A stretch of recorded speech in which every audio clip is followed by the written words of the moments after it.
Ուշադիր լսեք, գոնե ինձ եկեղեցու հետ կապված հարցերը տալու զգուշ եղեք, որովհետև նաև եկեղեցին մասնակից է եղել, իհարկե Երուսաղեմի պատրիարքությունը, մեր այն լայնածավալ ծրագրերի, որ պատերազմի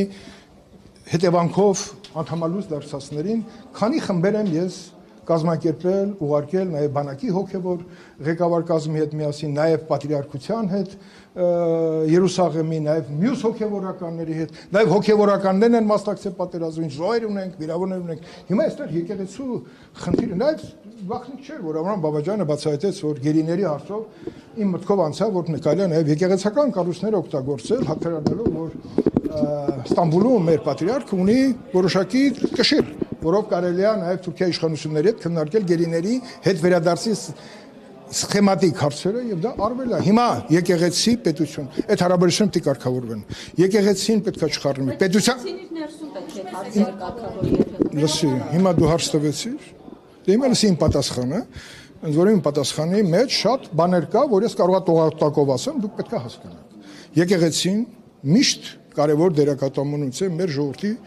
պատմության մեջ, բայց եկեղեցին պետք է հարցեր կամ դի պատասխանի ինքը պետք է լուծումներ գտնի։ Երբ որ հոգևորականը Կիրանցում խնդիր էր քաղաքական դնում եւ գալիս էր Երևան, եւ հիմա խնդիրը չլուծելով ինքը Կիրանցից հեռացել է, բայց եկեղեցին ինքը դարձավ թիրախ։ Նաև հասարակության մեջ, որտեղ պարզ չեղավ, եկեղեցին ինչի համար է պատասխանատու։ Եկեղեցին բոլոր իր կանոնակարգային պահանջները, փայլակ, չես լսում ինչ։ Այս որ մեկ-մեկ խոսում եմ, չնայած հարցազրույց աշխատում եմ տալ այնտեղ, որտեղ ուզում եմ, այդ չի հարցը։ Եկեք հարաբերությունների մեջ լարվածությունները հեռացնենք, գտնենք լուծումներ։ Որն է այդ լուծումները։ Այս հարաբերությունների մեջ այն ինչ որ Աստծուն ասում, ինչ որ կեսարինը։ Եկեք հիմա այդտեղ չխառնելով, նաև եկեղեցին ինքը այդ կուսակրոնության հարցը ինքը լուծեր վաղուց։ Վաղուց պիտի լուծած լիներ, վերջին հաշվով լուսավորիչը ինքը ընտանիք ունեցել։ Կառավարման 7 տարի հետո ինչու Փաշինյանը հիշեց եւ այս հարցը դարձեց օրակարգային ամենաառաջին։ Ես կարծում եմ դուք առիթ կունենաք Հանրապետության վարչապետին այդ հարցը տալու։ Բայց ես մի լավ բան եմ տեսնում այս ամենի մեջ, այս քննարկումները բացի որ քաղաքական ինչ որ նրբերանգներ են ստանում, այս քննարկումները մեզ բոլորից մաքրում են։ Մենք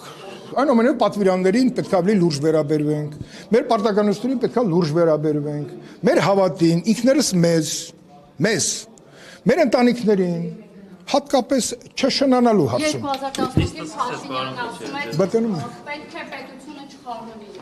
Դու որ ալիքներ կան։ Չի երևում որոնց։ Ֆակտորն է։ Այո։ Բա ուր են Նարեկ Կիրակոսյանը։